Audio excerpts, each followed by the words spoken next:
આજની કારોબારીની અંદર આમ તો સામાન્ય બધા મુદ્દાઓ હતા કે આરોગ્ય વિભાગના જર્જરિત બિલ્ડિંગોને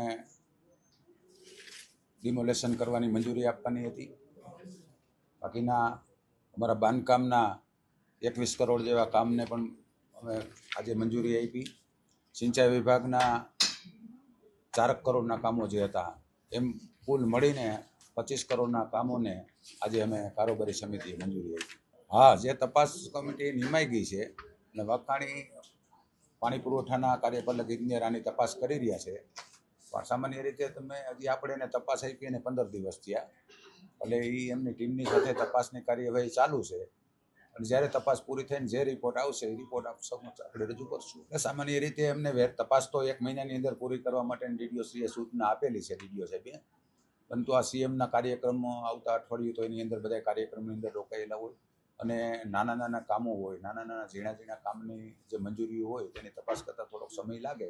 એટલે વહેલામાં વહેલી જે તપાસ પૂરી થાય એના માટેના અમારા પ્રયત્નો હશે. હા, 15 મહિનો તો ગણી લેવાનો. ના, હજી એને શરૂ કરી છે તપાસ, એને શરૂ કરી છે ને એટલે આપણે પ્રાથમિક રિપોર્ટ નથી આપ્યો, પણ આ સીએમનો કાર્યક્રમ જે છે 13 તારીખનો એ પૂરો થયા પછી આપણે એને અઠવાડિયામાં લઈને કે 20 તારીખની આજુબાજુ માગશું એની પાસેથી. તો બાંધકામના એના નિયમ પ્રમાણે પૈસા એ ચૂકવતા જ હોય છે, એમાં કોઈનો આદેશ લેવાની જરૂરિયાત હોતી નથી. અમને કારોબારી સમિતિ છે, અમે કામને મંજૂરી આપીએ છીએ. બાકી ચૂકવણું કરવું, પેમેન્ટ કરવું એ તો બધા જે તે ડિપાર્ટમેન્ટના અધિકારીઓ જ કરતા હોય.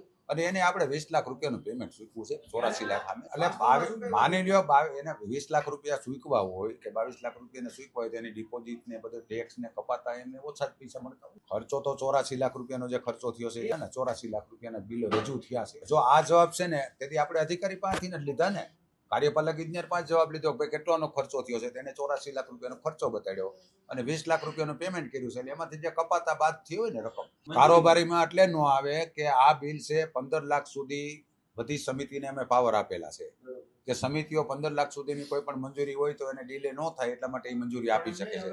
15 લાખ ઉપરનું કોઈ પણ બિલ હોય કે 15 લાખ ઉપરનું કોઈ પણ ચૂકવણું આવતું હોય ને, જે મંજૂરી અર્થે આવતું હોય તો અમારી પાસે આવે.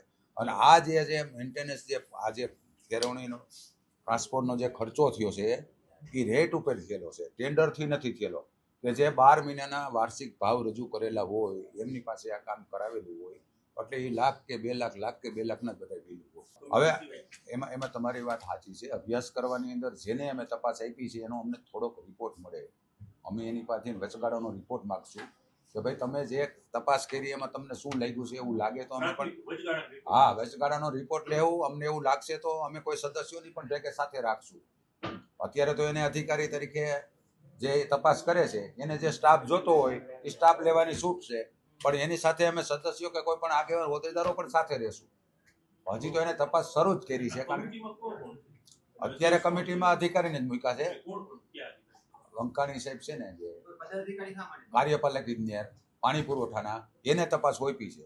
એને જેટલા કર્મચારી અમારા જોતા હોય એટલે એમાંથી માગતા જાય. ના, ડેપ્યુટી રેડિયોની જરૂર નથી. ડેપ્યુટી રેડિયો છે એનો વિષય નથી. આ વિષય છે બાંધકામના જ અધિકારીનો છે ને, એટલે આપણે આપણા અધિકારી ન સોંપી શકીએ. આપણા અધિકારીએ ખરાબ કર્યો બીજા ડિપાર્ટમેન્ટ એવા બિલ નથી કે એને આંકડો આપેલો છે કે 12 લાખ આમાં ગયા, 14 લાખ આમાં ગયા, 6 લાખ આમાં ગયા, 16 લાખ આમાં ગયા, એવો એને ટોટલ આંકડો આપેલો છે. કોઈ 15 લાખનું કે એવું બિલ નથી. અને બિલ તો હંમેશા અમારી પાસે આવતું જ ન હોય. બિલ તો ડિપાર્ટમેન્ટ પાસે જતું હોય, અધિકારી જેનું ચૂકવણું કરતા હોય, બિલ અમારી પાસે ન આવતું. આ તમારો વિષય નથી. તમે જે વાત કરો છો યોગ્ય કરો છો, હું એવું નથી કહેતો. આ બિલ એને માની લો 1 લાખ ને 2 લાખ, લાખ ને 2 લાખ એવી રીતે કરીને 14 લાખ કે 15 લાખ થયા હોય એટલે એ અમારી પાસે આવતું જ ન હોય ને. એને ભેગી રકમ કરીને તમને આપેલી છે. ના, કારોબારી ન આવે. બિલ તો આમ થાય અમારી પાસે ન આવે, પણ પૈસાની મંજૂરી અમારી પાસે આવે. એટલે ઢોરવાની વાત નથી. અધિકારીઓને જ એને સત્તા છે ને, એને અધિકારી ફિટ થાય ને એમની અંદર અધિકારી ફિટ જ થાય ને, સસ્પેન્ડ થાય, બધું થાય. બધા અધિકારીની અમે ક્યાંય આવતું જ નથી લાગે. ચૂકવણું જે છે અમે મંજૂરી આપી છે. અમે કામને મંજૂર કરીને આપી દઈએ છીએ. હા, અમે ત્યાં મંજૂરી જે આપી હોય. આ જે તમે એક વસ્તુ સમજી લ્યો કે આ જિલ્લા પંચાયત એક પોસ્ટ ઓફિસ છે.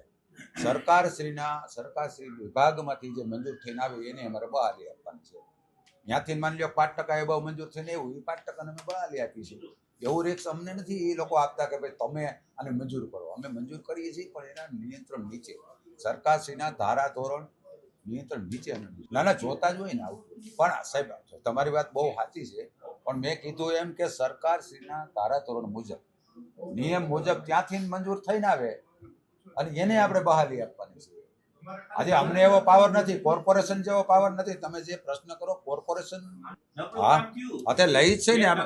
વિષયની અંદર નબળા કામો હતા, થોડાક નબળાની જે ફરિયાદ આવી સદસ્યો તરફથી અને તમે મીડિયા વાળાએ ફરિયાદ આપી તો અમે પર એ કામને તોડાવી નાખ્યા, પેમેન્ટ નથી કર્યું. કોઈ પણ ફરિયાદ કોઈ પણ ફરિયાદ અમને મળે કે આ કામ નબળું થયું છે એટલે અમે એની તપાસ કરાવડાવી છે અને એનું પેમેન્ટ રોકી દઈએ છીએ.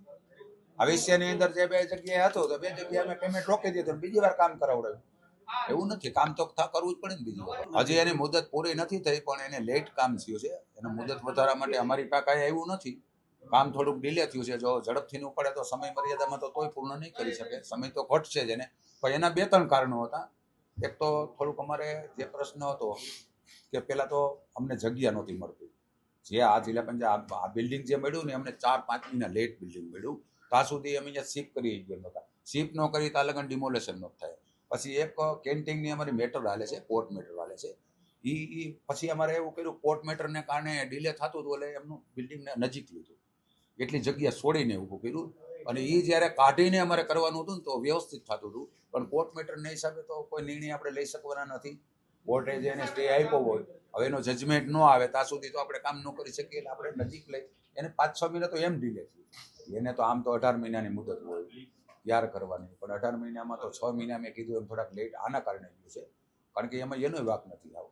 આપણે એને બિલ્ડિંગ ખાલી કરીને દઈથી થાય ને, આપણે કોર્ટ બિલ્ડિંગ મળતા આપણે 5 મહિના લઈ જાય. પણ તો ડિલે થતું હોય ને એટલે કામ તો આપણે શરૂ કરી દેવું પડે. પણ આપણે એને બદલે તો 5-10 મીટર નજીક લઈ લીધું. એમ આપણી પાસે જગ્યા તો પુષ્કળ છે, પાછળ 10 મીટર જગ્યા છોડીને નજીક લઈ લીધું.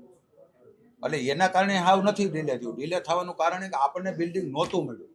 શિફ્ટ ક્યાં કરવી? આવડી મોટી કચેરીને આવડું મોટું દફતર હોય, આવડા મોટા કર્મચારીઓ, એટલી શાખાઓ એક જગ્યાએ તો મળે નહીં, તો 10 જગ્યાએ શિફ્ટ કરી તો લોકો કેટલા હેરાન થાય. એટલે આપણું આ બિલ્ડિંગ ઉપર ધ્યાન હતું પણ આપણને કોર્ટે બહુ મોડી મંજૂરી આપી.